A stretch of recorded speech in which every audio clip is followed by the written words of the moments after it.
वेदानुद्धरते जगन्ति बहते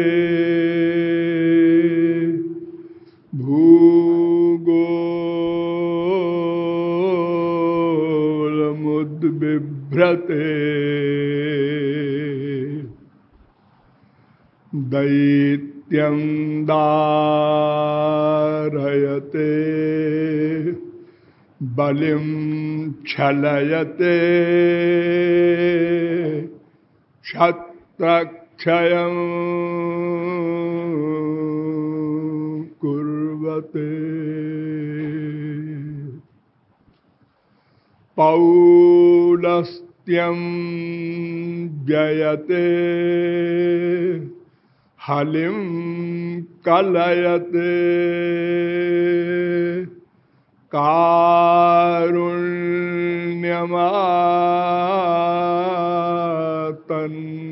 कारुण्यमातन्वते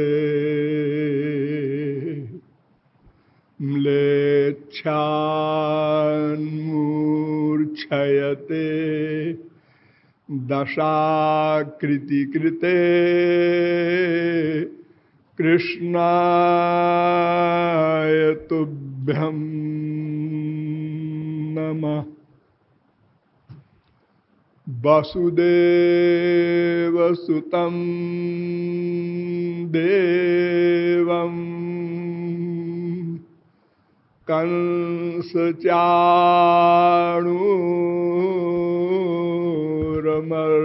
कंसचाणूरमर्दनम्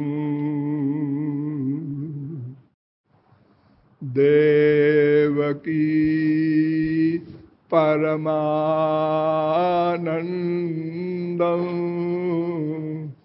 कृष्णं वन्दे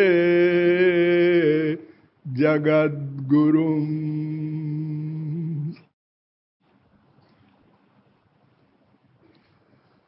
नमः कमलनाभाय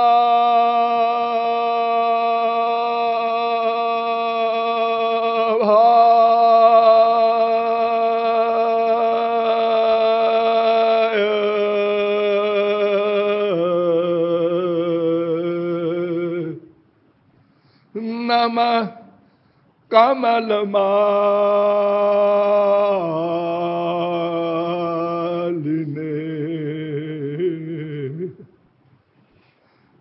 नमः कमलपादाय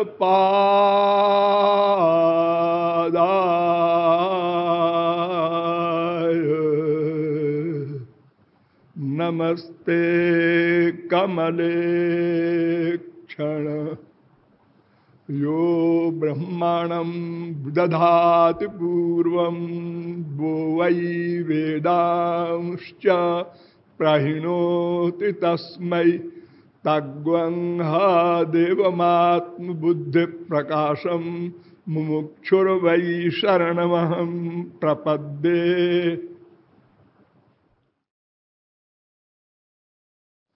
सकला कल्याण गुणगण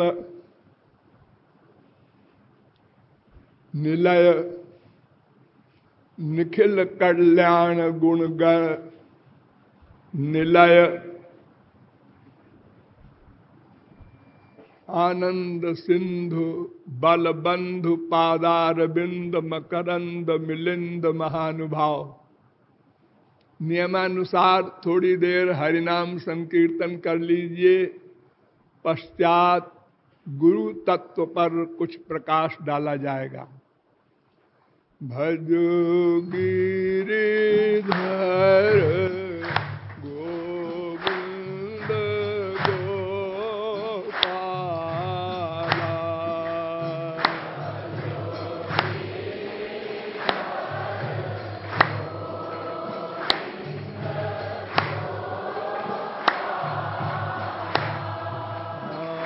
भजो गिरिधर गोविंद गोपाला।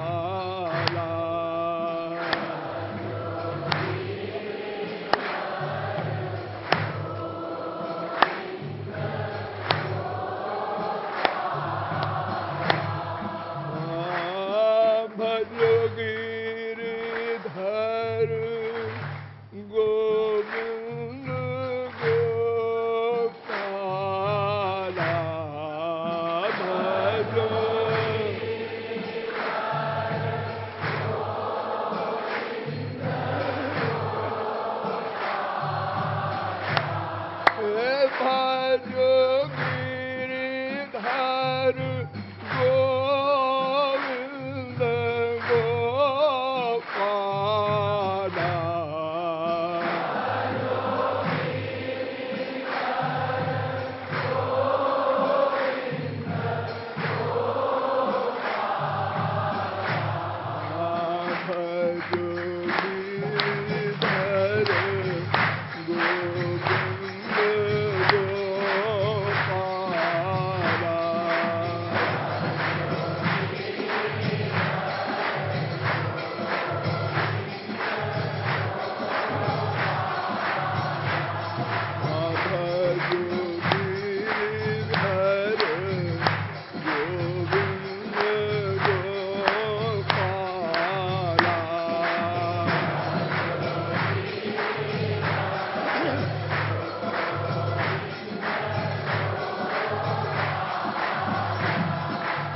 बोलिए लाडली लाल की।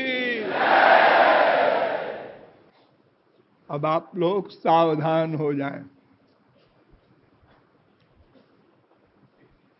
विश्व में सर्वत्र वैषम्य है। कहीं कोई भी दो वस्तुएं एक सी नहीं है। 84 लाख प्रकार के शरीर जीवात्माओं के लिए सब पृथक पृथक। एक शरीर को भी ले लीजिए, जैसे मनुष्य इस समय 6 अरब हैं,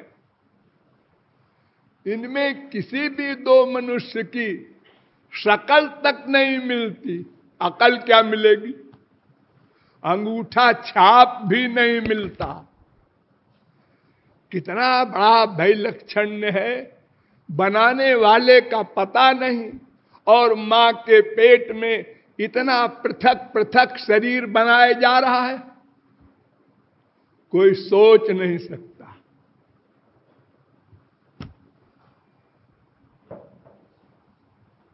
एक ही पेड़ के जितने फल हैं, सब में अलग अलग स्वाद है।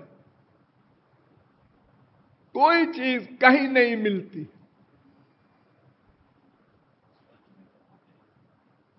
और यह भी एक विचित्र बात है कि जितने भी प्राणी हैं, सब केवल एक वस्तु चाहते हैं।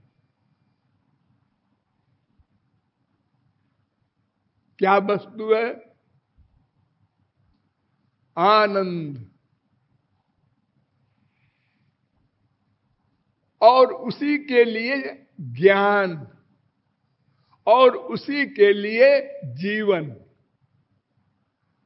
ये 3 वस्तुएं सब चाहते हैं। पशु पक्षी कीट पतंग से लेकर ब्रह्मा तक। क्यों? सबका रीजन है। हमारे यहां अंधविश्वास नहीं है, सबकी साइंस है, विज्ञान है।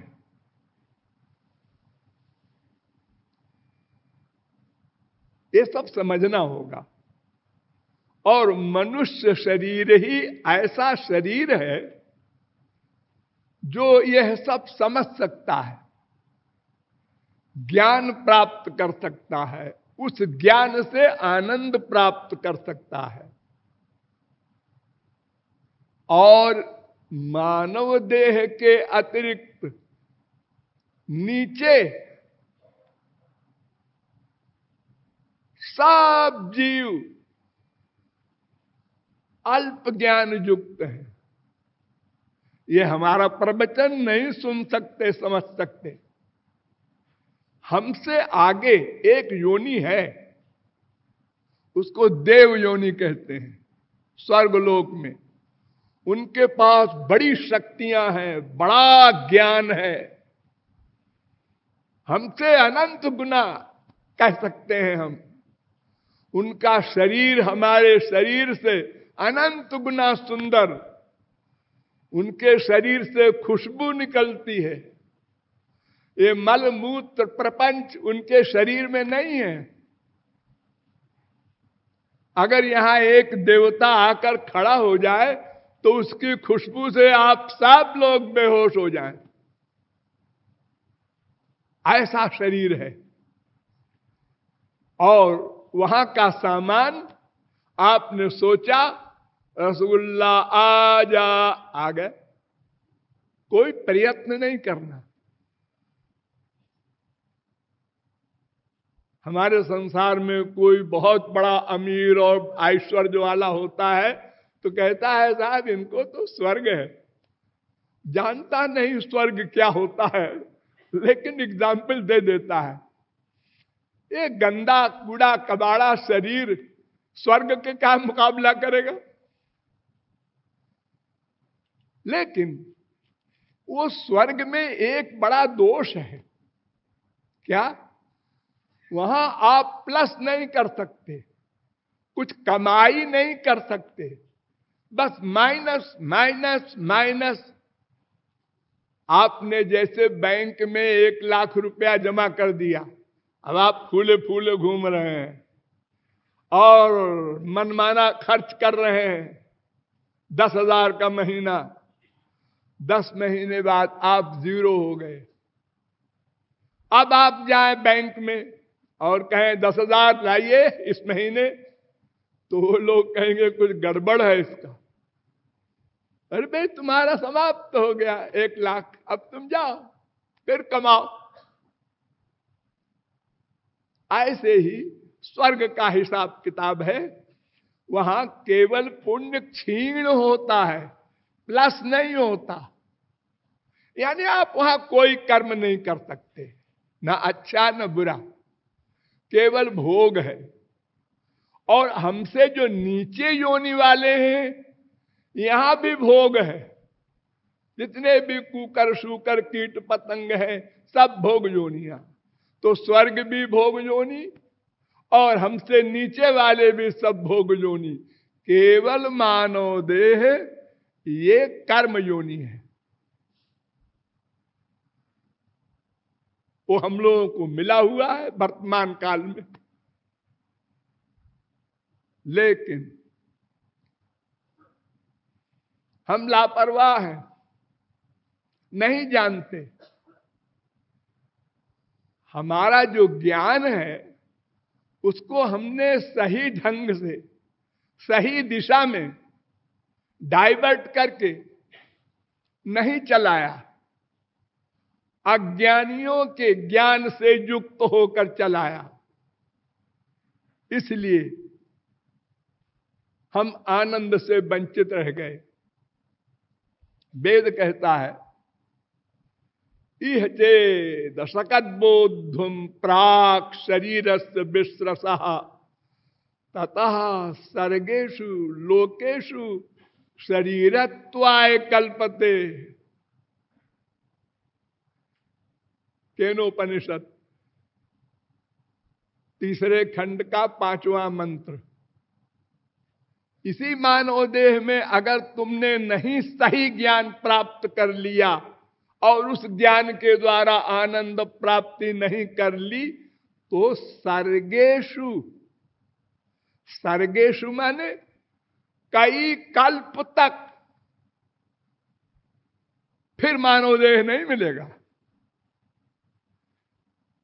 43,20,000 वर्ष का 4 युग, 71 बार 4 युग बीत जाए तो 1 मनवंतर, 14 मनवंतर बीत जाए तो ब्रह्मा का 1 दिन, उतनी बड़ी 1 रात, उसे कहते हैं सर्ग, कल्प। इतने दिन तक हम नीचे घूमते रहेंगे चराचर योनियों में।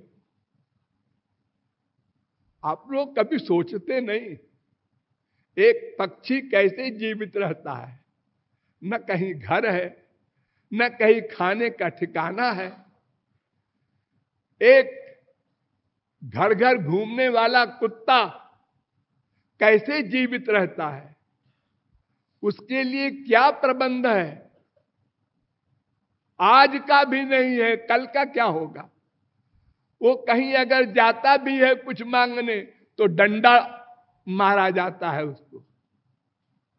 एक मच्छर है, वो बेचारा घूम रहा है भूखा, हम मनुष्य हैं, उस पर दवा छिड़क के मार देते हैं। कितना दुख है नीचे की योनियों में, कभी सोचा नहीं हम लोगों ने।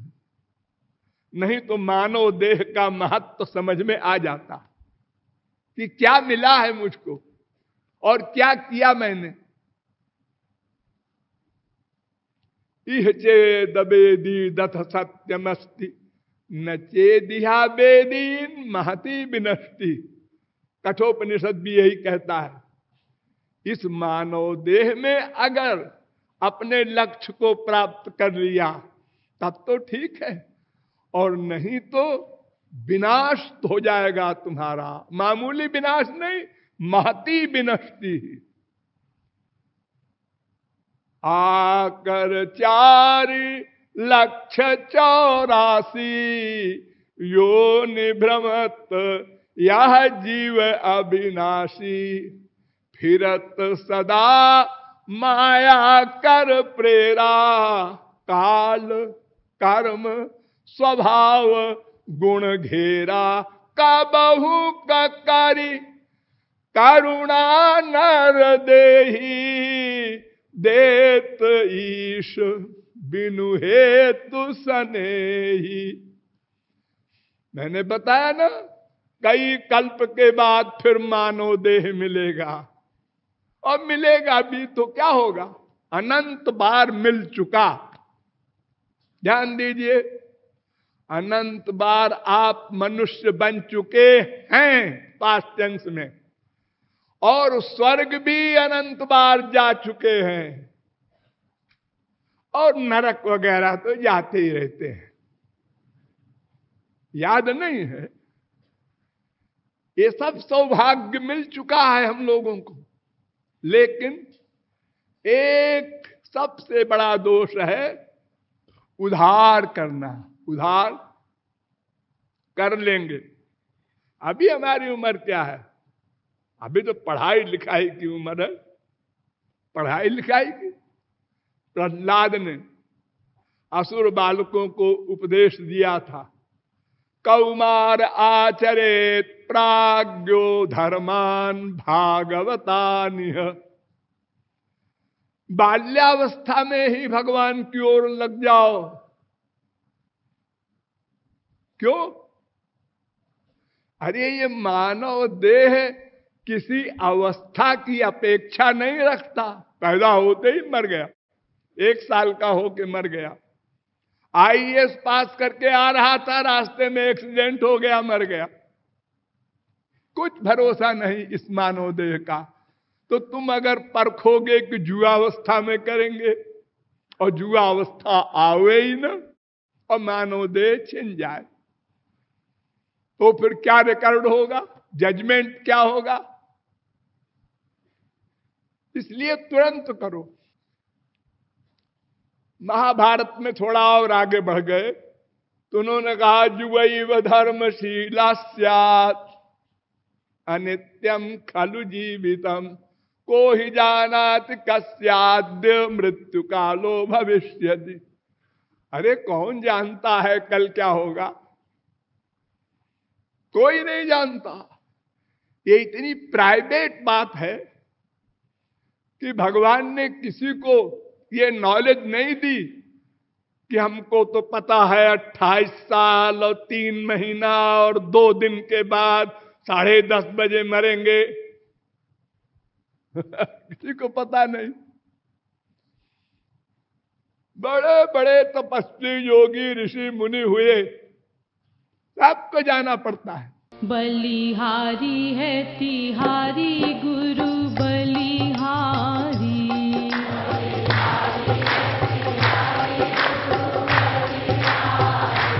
बलिहारी है तिहारी गुरु बलिहारी।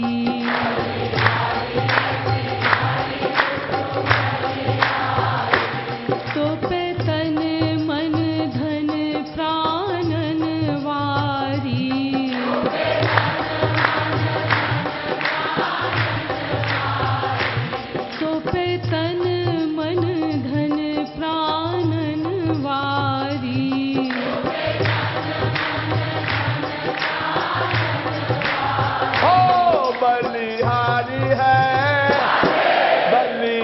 बलिहारी है, बलिहारी है, बलिहारी है।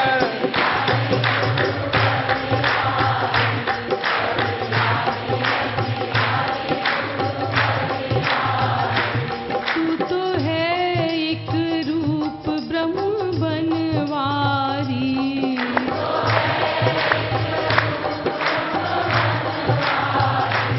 तू तो है एक रूप ब्रह्म बनवारी।